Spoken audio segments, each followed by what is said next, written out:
Are you? How long have you been a Christian? Just a couple years. What was you before? Muslim.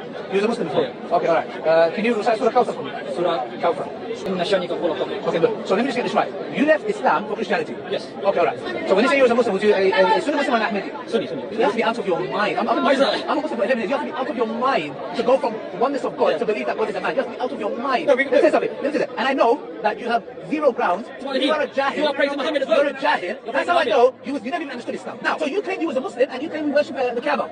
You're a jahil. You're an absolute the way how you put words into my mouth, I will do it to you as well. Grade A, jahil, ignorant, proud of that. I'm proud of that. Capital punishment. Alhamdulillah, we're proud of that. What? Alhamdulillah. Would he kill me? And I'm proud of it. Would he kill me? And I'm proud of it. Would he kill me? I'm proud of it. I'm an ex-Muslim. What are you gonna do, bro? I'm proud of Would he it. kill me? What are you gonna do? No, no, no. I love you. I love you in Christ. I don't love you, brother. You don't love me? I don't love you. Okay, I'll forgive you. It's great. I love you. There's a capital punishment. If you live in the Sharia, I will have popcorn and I'll be watching it. You'll kill me. There is a capital punishment.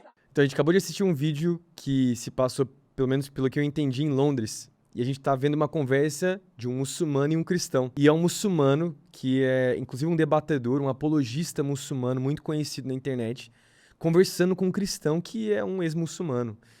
E ele, inclusive, pergunta pra ele a respeito de um versículo lá, enfim, do Alcorão, e ele cita, ele fala, daí ele começa a confrontar, e daí a gente chega no ponto interessante do vídeo, que é quando esse muçulmano, que é um apologista, né, muçulmano, fala a respeito da lei da Sharia que teria que acontecer se fosse um país realmente muçulmano, que é a morte de um cristão. E imediatamente o cristão ali começa a perguntar, a questionar, e daí vem a resposta do cristão, que é o mais interessante para nós, eu te amo, ele fala. Eu te amo, eu sou chamado a te perdoar. E ele começa a citar o que Jesus, né, nos ensina, que nós somos cristãos. Ele começa a falar as palavras de Jesus.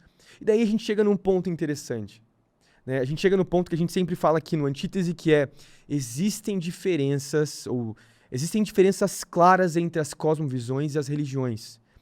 Claras, claras, claras. E nesse vídeo ele mostra de maneira muito simples e real de que servir a Cristo, amar a Cristo, a própria religião cristã, ou religião cristã, é muito diferente do que a outra religião, que é a muçulmana, né, o Islã. Uma das coisas que mais é ensinado no nosso tempo é essa ideia de que todos os caminhos levam para Deus, de que todos os deuses são iguais, essa perspectiva que o mais importante é você amar ou servir a um Deus ou adorar a um Deus, e isso já é importante, mas você percebe claramente que existem diferenças claras entre as religiões, entre, né, as perspectivas religiosas, as cosmovisões, e aqui ficou muito claro, o cristão, ele queria amar, enquanto o muçulmano queria claramente matar. Aqui fica o ponto central. E o nosso chamado é fazer exatamente como esse cristão que eu não conheço nem o nome. Perdoar e viver as palavras que Jesus nos chamou.